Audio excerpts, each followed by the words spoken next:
beloved Boss Mike Cervera. Naalala niyo ho ba yung nung araw? Ito ang hindi ko ho malimot-limutan mga kababayan ko ito, ayan. Gamitin natin. Ano sabi? Panoorin niyo. Po ang gagamitin natin. Mabibigyan na ng 10,000 piso ang bawat pamilyang Pilipino. Kung gugustuhin talaga ng gobyerno, kaya po ito. Ngayon, pinaglalaban niya ang 10K ayuda, sana aprubahan na. Diyos ko, mga kababayan ko. Di ba? Yung mga DDS naniniwala riyan. Nasa na yung 10K nyo? Wala na yung 10K. Ito na. Po ang gagamitin natin. Mabibigyan na ng 10,000 piso ang bawat pamilyang Pilipino. Kung gugustuhin talaga ng gobyerno. Ganyan ho, kagago ito. Ganyan kagago yan si Cayetano. Eto pa. Meron pa ho eh. Kaya ho, mga kababayan, yung mga taga-kanila, galit na galit sa kanya eh. Eto ho, tingnan nyo eto pa balikan natin si Manong Enrile. Yan. Ko lang. Nandito po. Hanggang ngayon, hindi niya nababayaran na utang niya na ginastos niya sa opisina namin. Nako! Na itinayo ko para meron siyang pagkain sa pamilya niya. 37 million po. Grabe buhay pa ho si Manong Enrile. Senador pa lang ho si Manong Enrile Mga kababayan, bata pa ho siguro, no? Boy utang pala si Pedro. Magkano na kaya ngayon ang Shalen, limpak-limpak na siguro. Ngayon, boss, ang yabang mo. Mga kababayan ko, nangungutang ang pamilya dahil inabuso ang kabaitan ni Manong, 37 million noon pa. Way back, 1990s pa ito. Inutang 1990s, gaano kalaki ho yung 37 million? Ang laki nun, mga kababayan. The Senate President wants to answer. Sagutin mo na para matapos. Sagutin mo, putang ina mo. Mayo! Bakla yun, hindi kabayo. Diba? Mambubudol na, mga kababayan, istapador pa. Ulitin ko, mga kababayan si Alan Peter Cayetano, mambubudol na, istapador pa. Tanong ko sa inyo, Baby Nunez, Thank you. Sa mga nanonood dyan, tingnan nyo, mga kababayan. Mambubudol na, istapador pa. Yan po ang mga idol ng mga loko-loko, siraulo, tatanga-tanga, bobo at mga mangmang na mga taong grasya. Huwag na nating tawaging mga Pilipino yung mga yan. Bakit? Taong grasya! Di ba? Eto, pasok. May record kayo, di pakita nyo, singilin nyo kami. Pinapakita ko sa'yo. Pero Pinapakita nga! Kasi Alan Peter Cayetano Na itinayo ko para meron siyang Ulit. Ang masasabi ko lang, nandito po. Hanggang ngayon, hindi niya nababayaran na utang niya. Na ginastos niya sa opisina namin. Na itinayo ko para meron siyang pagkain sa pamilya niya. 37 million po. if the Senate President wants to answer. Sagutin mo na para matapos. Sir President, kung may record kayo, di pakita nyo, singilin nyo kami. Pinapakita. Hawak-hawak na nga Hawak. Ay, tiyang kukunti lang yung naglalike puro mga DDS yata yung nanonood Di ba, Abigail Cabral, Aroha, thank you, tsaka si Baby Nunez, mga kababayan, simple lang, unawain. Ayun na nga, Cayetano, medyo makapal-kapal pa yung buhok mo dyan at medyo kumakapal na yung mukha mo dyan. Tingnan nyo, mga kababayan ko. Ito yung papel Kita nyo? Pero nangyari? Wala. Nagmamaang-maangan pa rin. Nagmamaang-maangan. Pero pinapakita ko rin sa iyo, Mr. President, na may utang na loob din naman kayo. Pero Utang na loob na ngayon ng iba yung utang sa utang na loob. Napakatanga mo naman. Katwiran ng mga scammer at saka mga estapador yan. Yung utang na loob, pagka binalik na sa inyo, nako, mag-ingat kayo sa ganyan tao. Malamang yan, mga kababayan, kung hindi yan, mambubudol, kung hindi yan scammer, estapador. Oo, tuloy. Sabi ko naman silingin, di ba? Yan po ba issue? Hindi ko po alam kung saan galing ang kahoy, Mr. President. Ikaw nag-umpisa niya. Mr. President, Kita nyo? Alangan naman na sinungaling pa si Manong Enrile. Hindi lang baka akala nyo baka namimili lang ho tayo. Meron po akong magpapatotoo. Ito, magpapatotoo. Para sa kaliwanagan ng mga utak ng mga taong grasa. Yan Sa UP, kilala ko yan, nakalabang ko sa politika. Makinig kayo. Siya kaklase mismo ni Alan Peter Cayetano. Galing po ito, Galing. Pakinggan nyo kung gaano kaloko tong si Alan Peter Bading Cayetano. Kaklase ko yan sa UP, kilala ko yan, nakalabang ko sa politika sa UP yan. At nagtrabaho ko minsan sa Taguig. Nakita kong paano lang pinapatagpo ang Taguig. At masasabi ko ng tahasan, hindi ko mapagkatiwalaan ng mga Cayetano. At tandaan natin, kahit ano pwede gawin ng mga tao na yan. Kita nyo? Kaklase niya raw si Cayetano. At kailanman ay hindi daw pwedeng pagkatiwalaan yung mga Cayetano. Nakakahiya ho, Bentagos, thank you naman, nag-abala ka pa. Abuloy ko kay Pam Holiday, Boss Mike. Hayaan mo yun, mga DDS na bobo yan.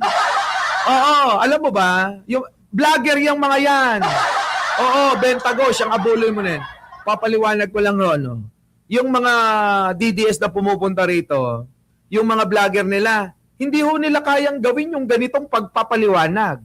Bobo Mga mahihina kokote niyan. Ang alam lang ho nilang gawin, kumuha ng kaganapan sa mga rally. Ganon lang ho kaya nila, yung mga nandoon sa lansangan, ganon. Hindi kaya ng utak nila yung ginagawa natin na ibinibigay natin yung tama na pangangatwiran at tamang naratibo para ho yun yung paniwalaan ng tao. Ang ginagawa ng mga DDS vlogger, ganito lang. Ayan na ho, marami ng tao, ayan. Eto po, dumating na po si Sara Baliw Duterte, ganun lang ho yung kaya nila. Eto ho, may dumating ho na puro tato, si Baste, yung bading. Anong klaseng vlog yun? Di ba? Kahit bata kayang gawin yun. Di ba? Mga kababayan, ang pagkakaiba, malayong malayo. Di ba? Mablog silang ganyan, eto. Takay na, mga kababayan, pambobo yun kahit ho yung grade 1 na anak nyo, kayang gawin, baka nga mas magaling pa Sasabihin pa, Ayan, puro flex lang yung alam. Paano nga hindi naman gumagana mga utak niyan? Hindi nila kaya. Hindi nila kayang magpaliwanag. Baka nga karamihan dyan, hindi pa marunong bumasa Di ba? Eto naman. Baka akala nyo, kaya ho ngayon, mga kababayan, eto na. Eto hong, yan, sila Cayetano, ano na nangyari? Tingnan nyo mga kababayan. Kudeta at barilan sa Senado. Binatikos ng kani-kanilang alumni sina Senate Pro Tempore Loren Legarda at newly installed Senate President Alan Peter Cayetano. Labas daw kasi sa ideology ng kani-kanilang pamantasan ang ginawa ng mga senador. Kita nyo mga kababayan, nakakahiya ito. Yung bang parang itinakwil ka ng iyong eskwelahan kung saan doon ka nag-aral, natuto, nahubog. Nang sana yung mabuting aral ang natutunan. Kaya dapat dahil sa naabot mo na estado, proud sila sa'yo. Dahil ikaw ay kanilang produkto. Tama po ba mga kababayan? Ang nangyayari po ay taliwas daw sa mga kanilang mga ideolohiya o mga kanilang tinuturo. Yung kanilang mga ikinikilos. Nako, Suset Tabor. Ano yun? Pasok. Yan na. Binaklas na ang litrato ni Senator Loren Legarda sa Wall of Empowered Women ng Assumption College San Lorenzo. Kaugnay ng partisipasyon ng senadora sa Senate coup noong Lunes, sinabi ng Assumption Student Council na hindi na raw ipinapakita ng kanilang alumna ang values ng kolehiyo na humuhulma sa mga lider na may integridad, social responsibility at conviction. Ang pagpapalit liderato ng Senado just in time nang maiakyat ng Articles of Impeachment laban kay VP Sara ay isang serious concern para sa Assumption dahil maaari daw politically engineered ang kudeta para madelay o maimpluwensyahan ng impeachment. Kita nyo mga kababayan ko, pati yung Assumption College kung saan graduate, ito pong si Loren Legarda ay naniniwala. Naniniwala po itong mga matatalinong tao. Ha? Oh, yung mga matatalinong tao, yung pong nagbibigay ng edukasyon sa mga kabataan na dahan-dahang hinuhubog kung paano ang maging mabuting leader, maging mabuting tao sa bansang ito, ay sila mismo naniniwala, eto mga kababayan sila mismo naniniwala na meron pong nais silang gawing pagtatakip at pagharang dito po sa madalian sanang gawing paglilitis kay Sara Duterte. Biruin mo, itakwil ka ng eskwelahan mo. Di ba'y nakakahiya yun, ay Chang, nakakahiya yun. Itatakwil ka ng eskwelahan mo. Buti pa ho ako Naging po ako naging speaker po ako nung panahon nung panahon nung ano ba na tawag namin doon. Nung alumni namin mga kababayan. Ako po yung sa aming tawag dito batch. Iba to. 'Di ba? Sige tuloy. However subtle o procedural, ang enabler daw ng pagharang sa hustisya o impunity ay kabawasan ng tiwala ng publiko at dignidad ng mga institusyon na dapat ay nagsisilbi sa mga Pilipino. Kita nyo mga kababayan ko? Ay wala ho. Aral nila hindi pa ho nasasabi kung totoo hindi, pero alam na ho ng mga eskwelahan hindi mo na maloloko na niloloko nyo talaga yung taong bayan. Ginagago nyo kami. Ginagago nyo yung mga tao. Kita nyo, eskwelahan nyo mismo nagsasabi na Nananawagan ng Assumption sa senadora na klaruhin ang kanya mga aksyon at patunayang hindi anya misplaced ang tiwala sa kanya. Ayon sa konseho, ang Wall of Empowered Women ay nakareserba para lang sa mga kababaihang isinasabuhay ang karakter ng Assumption College. Kita nyo sa... Diyos ko! Oy!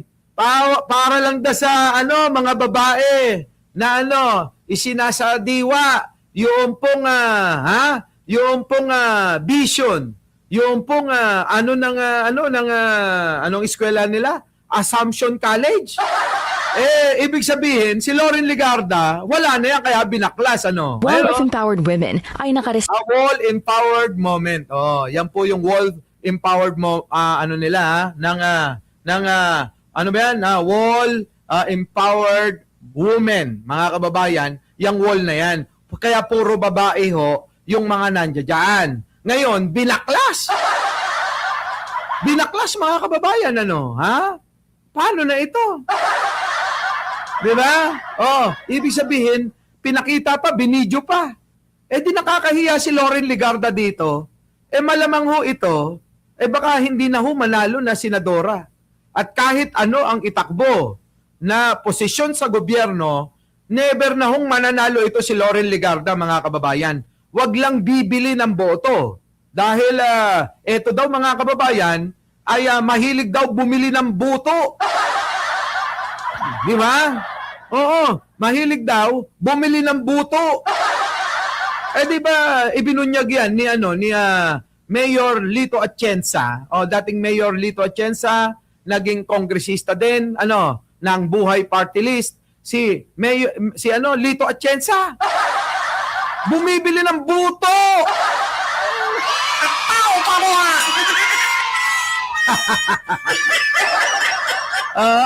sabi nga ni Pachuchay political butterfly.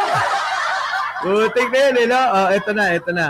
Serba para lang sa mga kababaihang isinasabuhay ang karakter ng Assumption College. Kita nyo, para lang daw sa babae na sinasabuhay ang karakter. Oo, ang karakter ng kababaihan ng Assumption College. So nakakahiya, ano yan, pok-pok ba yan? Grabe, no? Buto nga ni! Di ba? Oo, buto! Oh, grabe mga kababayan, ano, ha? Wala na. Alam niyo, parang nung, sa aking opinion lang po ito, ano? Oo, first time nang nangyari sa Assumption yan.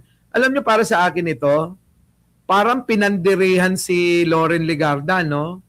Parang tingin sa kanya, puta, no? Daig pa ho sa puta, yung tingin ng eskwelahan. Pero nyo, ibinaba yung kanyang litrato. Yun po yan, mga kababayan, ha? Dinaig pa ang puta sa tingin kay Loren Legarda. Di ba't nakakahiya yan? O, alang-alang sa pera? Alang-alang sa kapangyarihan? O, hindi naman ho kaila sa atin eh, na etong Loren Legarda, yung anak niya na mahal niya, na mamas boy, na naging congressman sa Batangas, yung pong kada may nang aaway, nagsusumbong sa nanay. Diyos ko, mga kababayan ko, mahal na mahal niya yun.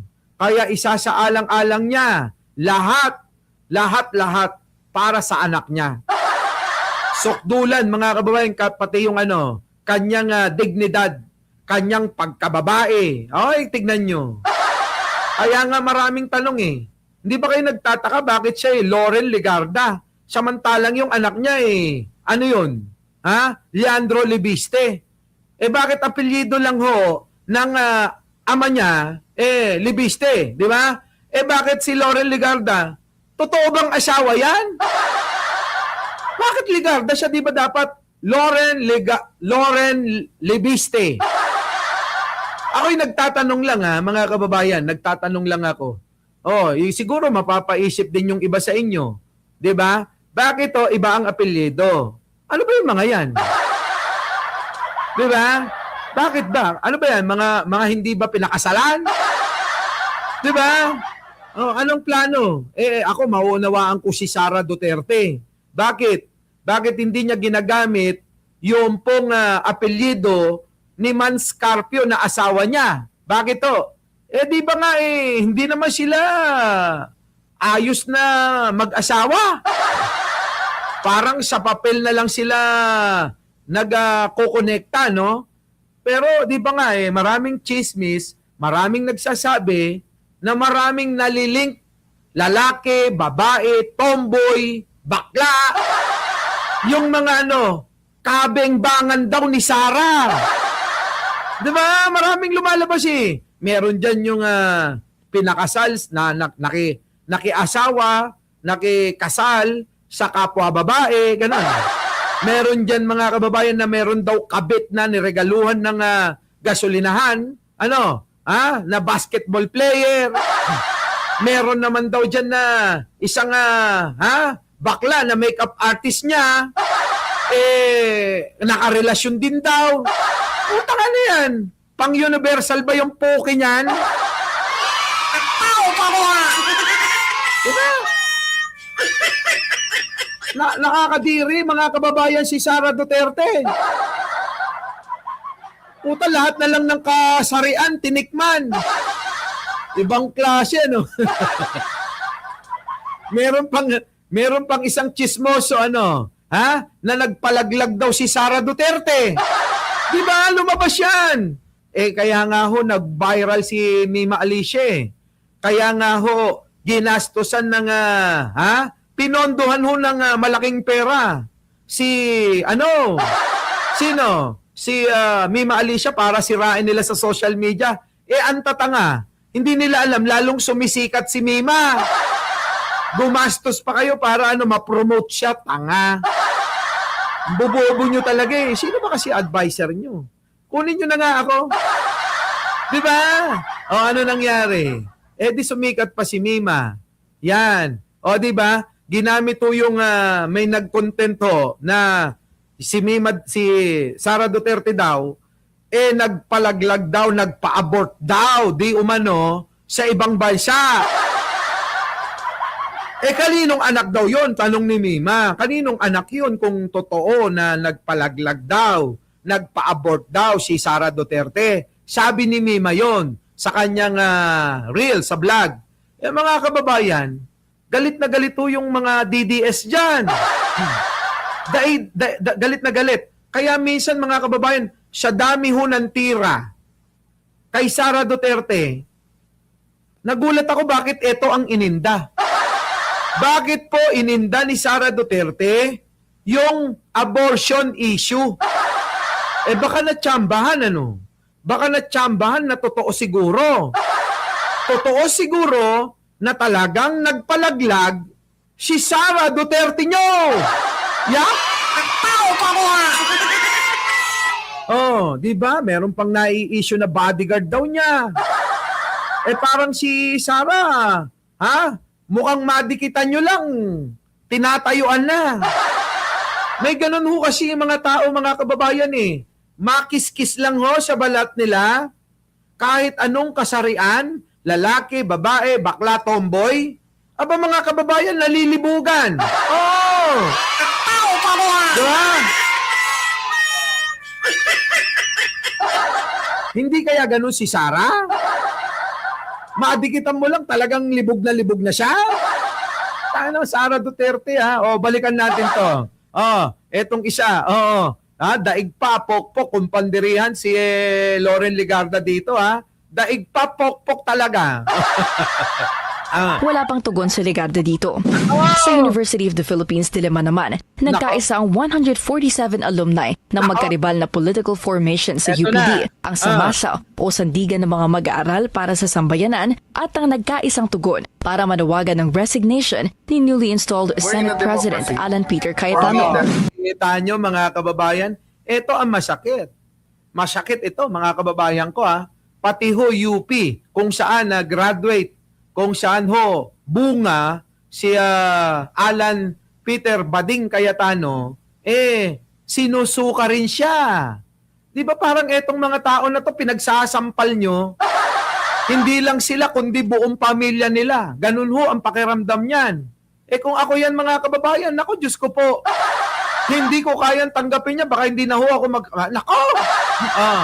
Ang dahilan, hindi raw ideolohiya o politika, kundi pawang kapalpakan umano sa isa sa pinaka-nakakahiyang episodes ng Senado sa kasaysayan nito. Sa ilalim ni Cayetano, voluntaryo raw kinuha ng Senado ang responsibilidad kay Senator Bato de la Rosa at isinailalim sa protective custody. Pero sa kabila nito, nakatakas pa rin daw ang senador, kaya ang umano'y kapalpakang ito nasa kamay ni SP Cayetano. Kita nyo, tama naman.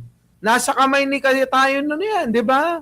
Kaya nga ho, sabi nga natin, si Cayetano ho talaga ang mastermind dito. Wala na pong iba.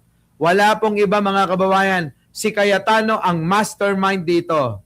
Hindi lang daw pagkanlong ng Senado sa mga kaalyado nito ang ipinipilit ni Cayetano. Tila gina-justify pa raw nito ang unlike spectacle, imbes na i-acknowledge kung gaano kalala ang nangyari.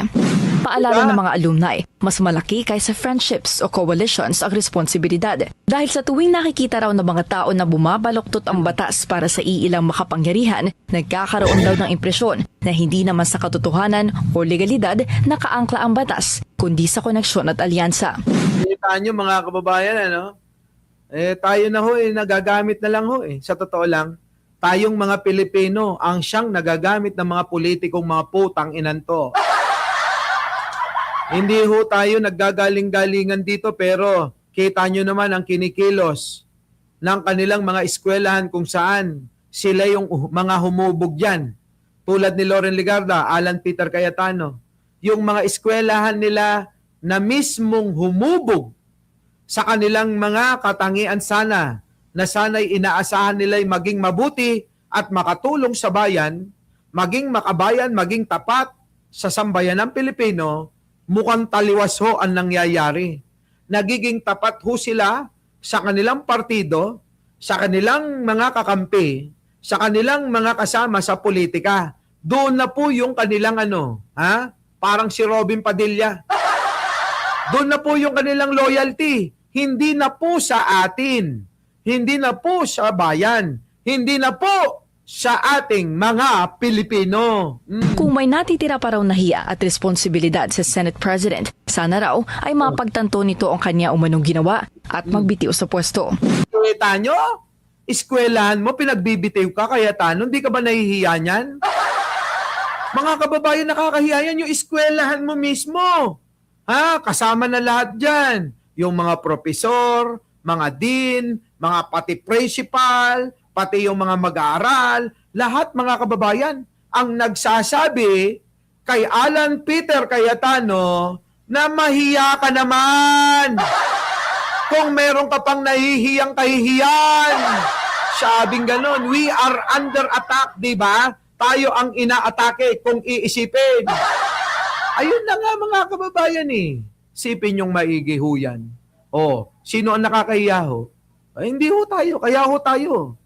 May karapatan tayo. Sabi ko nga sa inyo, ilang araw na natin tong ginagawa, itong pagtuligsa sa ginawa nila Cayetano, ay hindi na lang ho tayo yung nagsasalita. Hindi na lang ho tayo yung nagsasalita. Na totoo nga, na mga walang ya. Itong sila, Alan Peter Cayetano, Loren Legarda, sila Bato de la Rosa, Robin Padilla, Bongo, Jinggoy Estrada, at marami pa ho silang ilang mga kasama. Grabe mga kawalang yan ng mga putang inang yan. Kaya deserve nila talaga na minumura dahil hindi ho nila deserve na sila'y irespeto pa sa kabila ho ng mga ginagawa nilang yan, nasasaktan na ho ang taong bayan, nalalagay sa alanganin, nalalagay sa kahihiyan.